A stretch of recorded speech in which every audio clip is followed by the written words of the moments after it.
Attention, brave souls. What you're about to witness might make your heart race.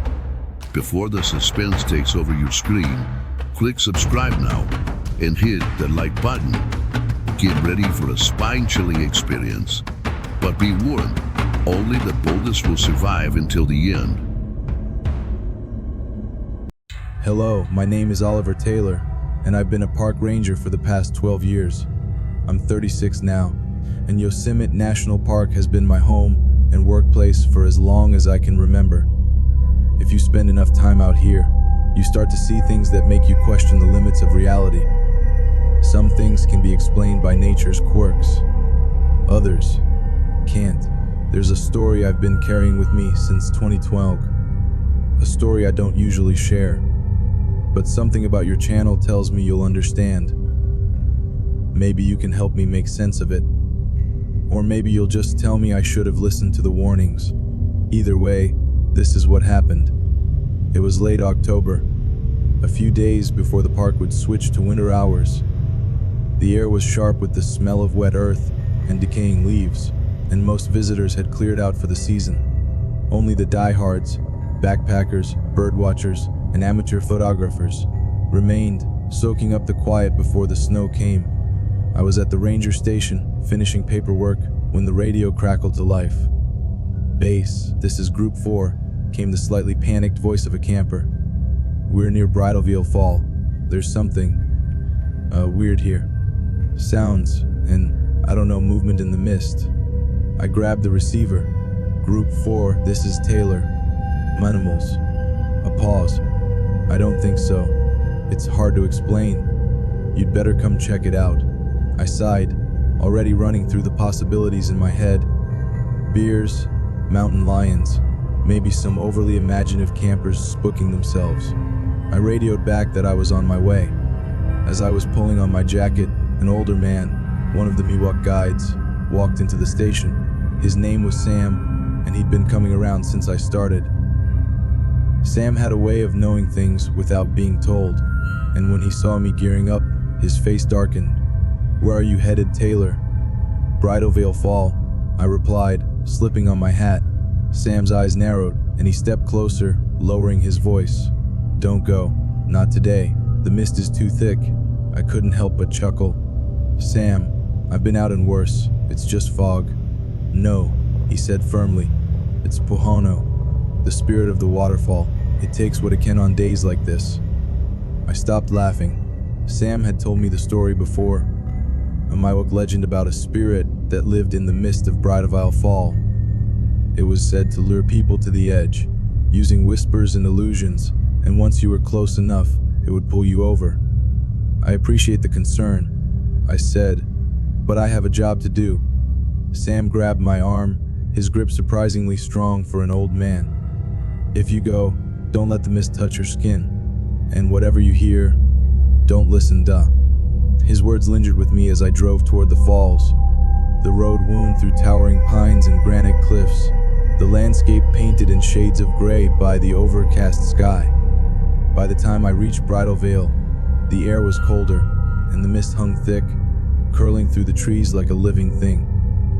I parked the truck and stepped out, the crunch of gravel under my boots echoing in the silence. The roar of the waterfall was muted by the fog, but it was there, a low, rhythmic pulse that seemed to vibrate in my chest. "Group 4, this is Taylor. I'm at Bridalveil. Where are you?" No response, just static. I tried again, still nothing. Something about the quiet felt wrong. Usually, even in the off-season, there'd be birdsong, rustling leaves, maybe the distant chatter of a hiker. But here, it was as if the world was holding its breath. I walked toward the trailhead, the mist clinging to my jacket like damp fingers. As I approached the base of the waterfall, the sound of rushing water grew louder, but so did something else, a faint, almost imperceptible whisper. I froze, straining to hear. "Come closer." It was so soft I thought I might have imagined it, but then it came again, a little clearer this time. "Sloozer." I turned, scanning the area, but I was alone. The trail behind me was empty, and the only movement came from the swirling mist. "Hello," I called out. My voice sounded small against the roar of the falls. The whisper didn't respond, but it didn't stop either. It seemed to dance on the edge of hearing, teasing me. I took a deep breath and pressed on, telling myself it was just the wind playing tricks on me. But as I stepped deeper into the mist, I couldn't shake the feeling that I wasn't alone. I didn't know it yet, but I was about to learn why they warned me not to go inside. The path to Bridalveil Fall was shrouded in mist, its tendrils curling like ghostly fingers around the trees. I parked my truck at the trailhead and stepped out into the silence. The chill in the air wasn't just the crisp bite of autumn. It was deeper, heavier, like the forest itself was holding its breath. I checked my radio, strapped my flashlight to my belt, and started down the path. The gravel crunched beneath my boots, but even that sound felt muted, swallowed by the surrounding fog. My breath puffed invisible clouds as I walked, but the cold seemed to seep into me from somewhere beyond the weather. The roar of the waterfall grew louder as I approached, a steady rhythm that should have been comforting, but wasn't. Something about it felt wrong. The mist thickened, becoming a wall of damp white that dulled my vision and made it impossible to tell how far I'd come. And then I heard it, a whisper. At first, I thought it was the wind brushing through the trees, but the sound was too deliberate, too human. Oliver. I froze, my heart hammering in my chest. It wasn't possible. There was no one here, no one who should have known my name. My rational mind scrambled for explanations. Maybe one of the campers had followed me. Maybe I was hearing things, my brain playing tricks in the mist. But the whisper came again, clearer this time. Oliver, come closer. It was a voice I hadn't heard in over 20 years. A voice I'd never expected to hear again. My father's voice. I turned sharply, scanning the mist for any sign of movement. Who's there? I called out, trying to steady my voice, but it wavered, betraying the fear that had begun to coil in my chest. No response. Only the waterfall's endless roar, growing louder and louder as if trying to drown out my thoughts. I pressed on, telling myself it was just my imagination. The mind can play tricks when you're alone in the dark. But deep down, I knew better. The air felt charged, electric, as though something was watching me from just beyond the edges of my vision.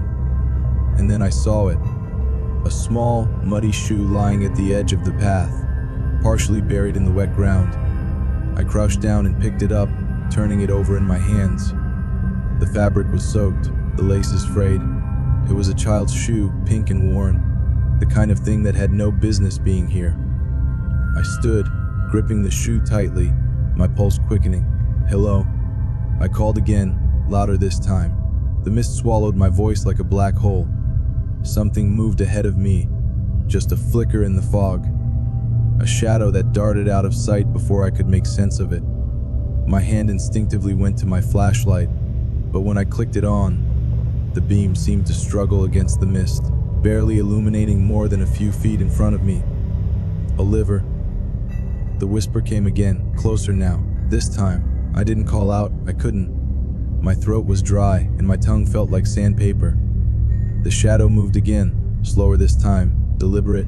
It took shape, vague yet first, then more defined. It was him. My father, or at least, it looked like him. He stood just beyond the flashlight's reach, his outline shimmering in the mist. His face was obscured, but I could see enough to know it was him. The same build, the same posture, even the same old flannel shirt he'd worn the day we last hiked here together. Dad. My voice was barely a whisper now, trembling with disbelief and something I couldn't quite name. The figure didn't respond. It simply turned and began walking toward the waterfall.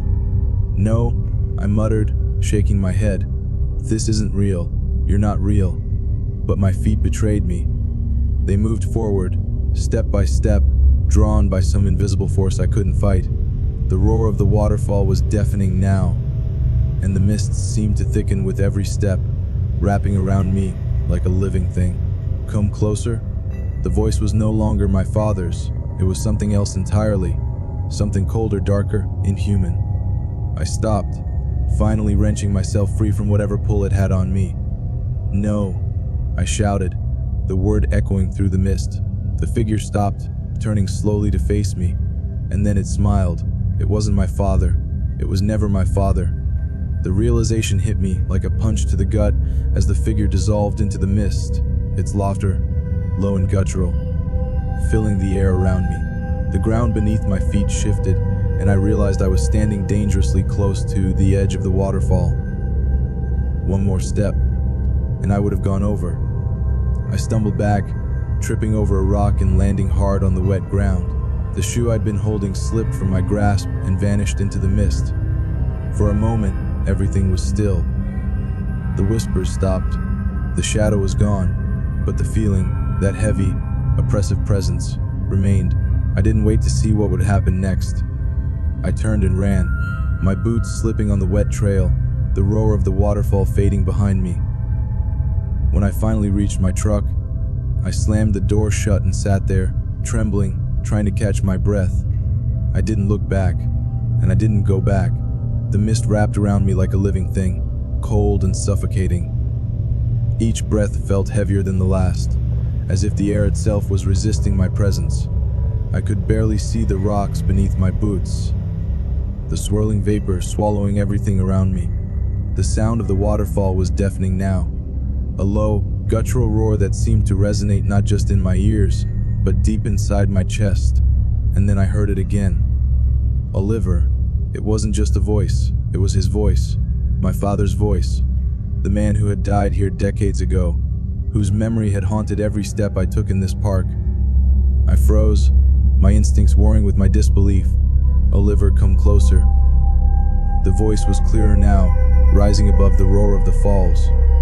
My heart hammered against my ribs as I scanned the mist.